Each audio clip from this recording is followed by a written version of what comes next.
Aloha and good morning, ladies and gentlemen. Aloha kakahiaka. Welcome to this edition Dobro of utra. Talk Magandang umaga po. Story. Ohayo gozaimasu. Ohayo. Ohayo. Just kidding. Good morning, good afternoon. That's what she just said. That's awesome. Konbanwa. Come on, good evening also.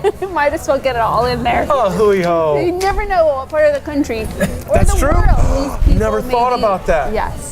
So we're Magandang gabi. continuing our series on making your Stewardship. mark. Stewardship. On your mark. That's it. Go. Oh, I'm Kehau, and this is. I'm Jeff. Hey, como mai. And we're all over the place this morning. We are That's like- continuing. So we are continuing to talk Look, about shiny lights, Kehau. Wow, I remember this one time we saw a shiny light, and it was like pretty neat. It was bright. Stop it. We're talking about stewardship. Stewardship. Well, or we could talk about our Hawaiian word for today, which was poho. Like we just went poho like the first 8 minutes. Oh, waste. We just wasted the first Maybe part 2 of the minutes, show. not 8 minutes. That's awesome. But Well, a good thing about so today we got me help move this along. What happened to the show? Jeff got punched out. His was throat. awesome. He can't talk anymore. That's it. What's the part? Any part of good stewardship starts with a plan. Yes. You got to have a plan, and not the one like Coaster had a plan. Seeing how that worked out, yet didn't. So we like to move along with that. Right. Have a plan. What are you wanting to do? How are you going to accomplish it? Just get your steps that you got to go with that. Yeah. And then, well, I always think of a steward as being responsible or like a manager of someone else's possessions.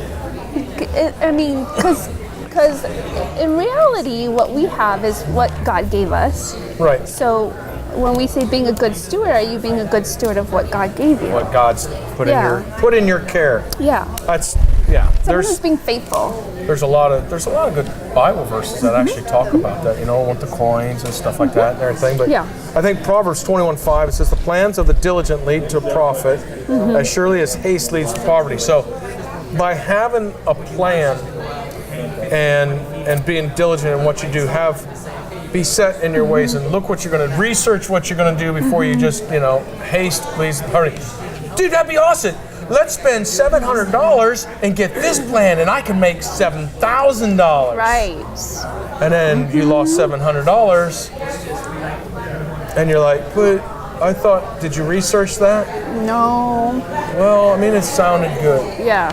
We can go into a lot on that. So the first thing you want to do is have God be first in your life. Because As Pastor Why is said, that important? to pair your heart with God's, you set yourself up for success and not failure. Right. If you're doing what God wants you to do, you're going to have what God wants you to have. Amen. And God's not sitting up there saying, I want you to live in poverty. It's Christians, money is the root of all evil. Let's misquote that, by the way. Right. It says the root of all, the love of money is the root of all. is the root of all evil. Yeah. The love of it, Yeah. because everybody, it just gets me. People put that out there, if money is so evil, why do churches ask you for it? Why are they begging for it? Right. You know what? You do that all you want. Take that out on your own time. You know that's wrong. The love of money. Yeah. And when you love money more than people, what are we investing in when all this we do? When you do your tithes or you do offerings at church, what are we investing in with that money? We're investing in people. You're investing in your community. You're investing in that person whose house burnt down and the church comes to help and say, hey, we're going to help you with this. Or your family's having a hard time and they come in. Or just to be able to sit in an air-conditioned building in Hawaii. Nice, soft, cushy chairs. And well, that go old school and sit on the wooden plank benches and hope that the air blows through that door and that door to come back to this door so you got some kind of a breeze. It's simple things like that, But anyways, point number 2 says right there, there's no harvest if you don't invest. And what's an investment? You're putting aside something for a later time. Or you're planting now to get the Exactly. Or not so much, might not even be, he was talking about coal trees and stuff like that. You might not be planting or investing now for your own benefit. right. You know, greed would say, yeah, I want now, I'm going to get, but what about your kids? Yeah. What about your grandkids? The Bible talks about that. You know, a wise man invests for his children. His children leaves an inheritance. Yep. How do you do that? Yep. You invest. You know, there's that old saying, when's the best time to plant a tree? 20 years ago. Oh, well, I missed that boat. So what can you do? Plant it now. Exactly. When's the next best time? Right now. So plant a tree, plant a tree. Yeah. Whatever. You guys, you know what I'm saying. Matthew 6, verses 19 through 21 talks about, don't lay up for yourselves treasures on earth, where moth and rust destroy, and where thieves break in and steal. But lay up for yourselves treasures in heaven, where neither moth nor rust destroys, and where thieves do not break in and steal. For where your treasure is, there will your heart be also. So where do you need to invest in?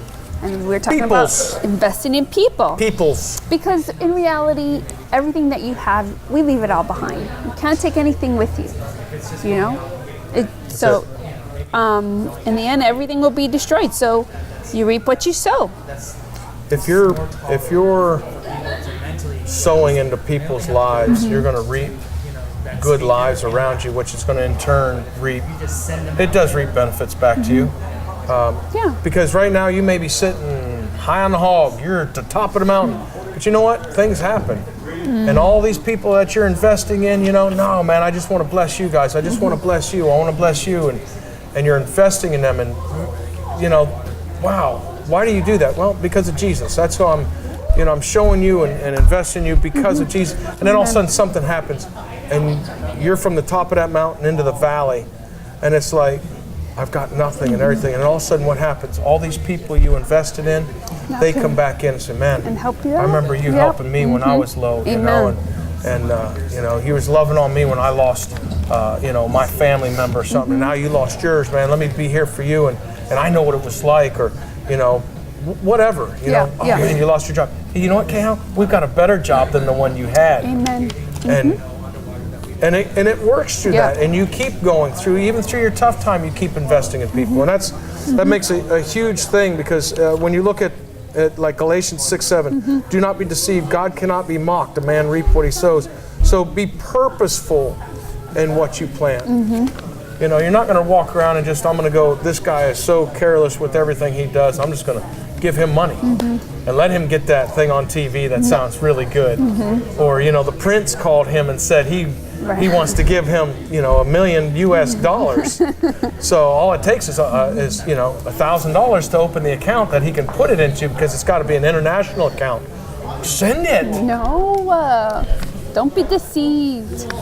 And then our next point that Pastor brought is a harvest takes time. So basically we reap in proportion to what we sow. And, you know, sometimes it's hard to sow. But for me, what I've kind of always kept in mind is just simplify. Like, how can I simplify things in my life so that I am able to give? And it goes along with the same lines as making a plan. I think those two work hand in hand. Absolutely. Yeah. Yep. So I think a good one to end with right here is Galatians 6:9. Because I like the whole Galatians thing, God be not mocked, you know, and that. But 6:9 says, let us not become weary in doing good, for at the proper time we will reap a harvest if we do not give up. And, you know, and I think a lot of times, as he was talking about planting squash, hey, you got it in a month. Or you got koa tree, you got it in 20 years. You know, you're not planning for you, you're planning for your kids. So, guys, remember all that. Yeah. Make God your first priority this week. And so we got to get ready. We got second service coming up. So, till next time. Have a great week, everyone. Aloha. Ahui ho. Malama pona. Take care. See ya. Okay. Where's my...